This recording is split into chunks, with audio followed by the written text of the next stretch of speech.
Yo, guys, what's up? Welcome to this next lesson. It's going to be a little bit different to the ones we've been doing before because I would like to give a small explanation on the next character we're going to be developing. I'm going to be doing like an animal trainer. The characteristics in trainers, apart from that they're characters that are more offensive than anything else, like with the archers, they're accompanied as well by some kind of animal, whether that be fantastic or not, that helps them attacking. Okay?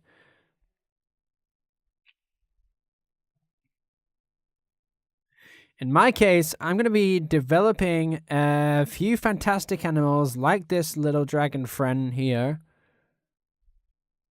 To explain this in a short, simple way, how you can accompany your trainer guy in a simple way.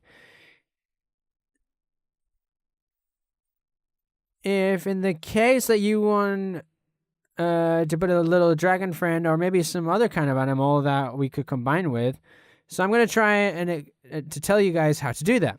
So to make this drawing that I'm making now, I've taken as reference a small snake that I've just added these little horns on the head and the wings. Well, you can take as reference maybe a flying animal like a bat, or if you're looking for demons or something on the internet, you're probably going to get a whole bunch of references to put in your drawing.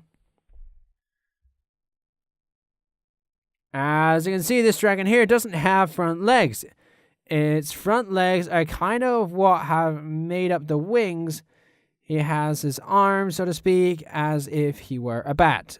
As you can see, it's a result that gives us a simple dude that could easily accompany a character. Now I'm going to be doing the drawing of how to design the side of his head so that you can get the idea. For the head, in dragons, I recommend that you get reference from animals like birds, because the beak and the cranium structure are quite similar to those we could find when we think of a dragon.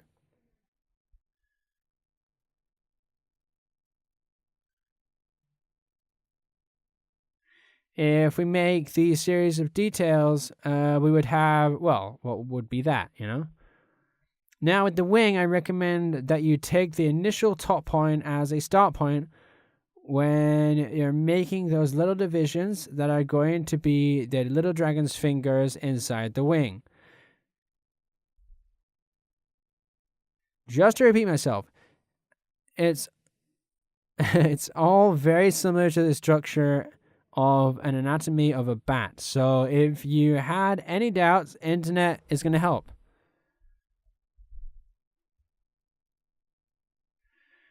There we would have the wing, and then, for example, we could put in those little details. That could be like a wrecked wing through attacks, or maybe it's an older animal. Putting in a series of scars that give us a bit of a fierce look, or maybe, that might be what it looks like. This wouldn't be the example we have with the example we have there that looks like a baby, but keep in mind that we can take these characters from, I don't know, like Pokemon, for example. It's quite a childish example in this case. Pretty simple, relatively speaking. But maybe some animals that go with our trainer, in the case of a feminine character in an RPG, we're going to be looking for a travel partner as well, not just something fierce and monstrous. That doesn't mean that they can't be fierce and monstrous, however. Alright, now we're going to try with a combination of a dog with for example, some kind of animal with horns like that to give it more of a demonic look. As you can see, there's kind of some tusks, like we might see in a boar or something like this.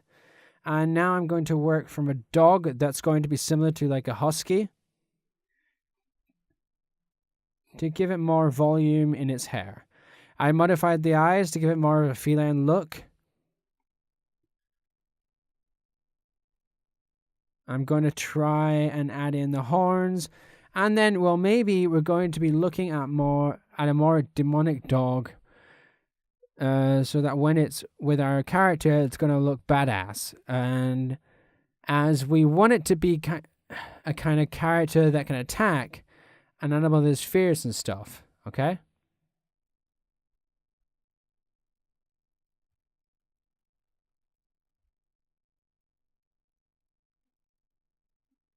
Now it's a question of going along, making our character structure, depending on the characteristics we want to give it. Seeing as in this case, we want it to have more of a canine appearance, what we're going to do is worry about those little details that are going to keep its canine look.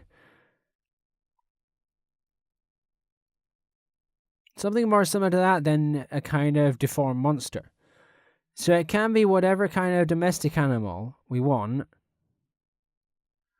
And we want it to have an aesthetic look that's a little wilder. This is why we're going to add or exaggerate some of the features. Maybe we're going to add in some legs that are stronger than what we would normally find in a dog, or a spongier tail. This can help us when we're designing our character that's still inspired by an animal. And apart from not going too far away from reality, we're still going to hold onto those proportions we can get from external references without making a monster. Because we're not looking for a horrible, ugly monster. Because if we wanted to make an animal like the one I'm making now, we just have to look for some kind of dog book so that we could develop our character from that. We'd have the same thing with other animals, like with the dragon, where you can get references from bats, snakes, and birds. I'm going to take some perspectives of our animal now. I'm going to put it in profile so we can see how this guy's going to look. We're going to add in the exaggerated horns and the tusks.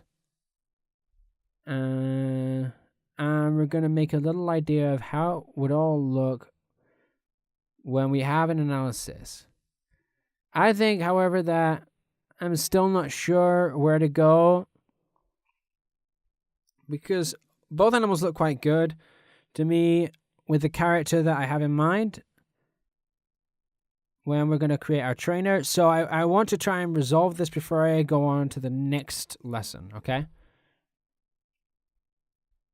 Even so, you can change your decision at any time. It's a drawing, and you have the option to change whatever you want to do without having any kind of guilt.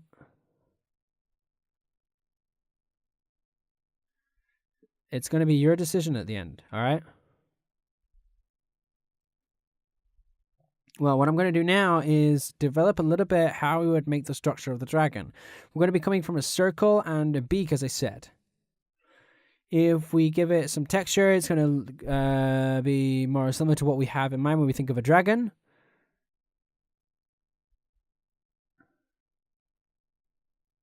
If we place an eye on the end of the jaw, we would have pretty much the whole structure done. If we put some texture on this to finish the eyelids and place the nose, we would have perfectly done the structure of the head of a dragon. The same one, we did above.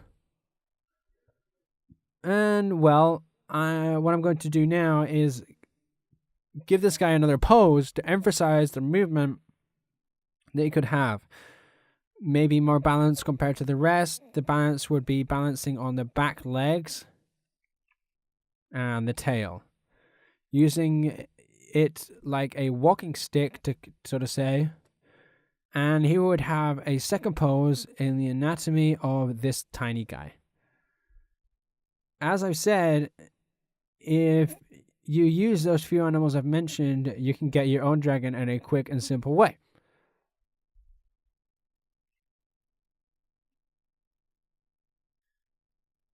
Okay, I'm going to modify the leg a little bit. It's going to be similar to a leg of a dog because it's using the claws as support. And in the waist, we're going to have that joint to the tail. So the back legs, and well, this is going to be a dragon for flying more than being on the ground, but he can easily be adapted to it. Now, for example, the structure of the dog thing we made up here. would be to come from a dog, for example, so that we have here. That would be the body.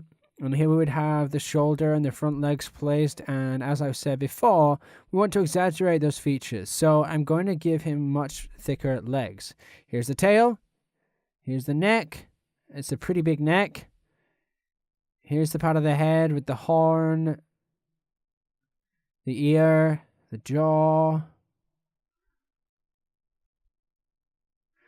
And it's just about going along, cleaning up, drawing. Do not get lost in it. You could erase a part of the tail because, as you can see, the tail is going to be much smaller. But I've decided to give it more size, increasing the sponginess that the tail might have.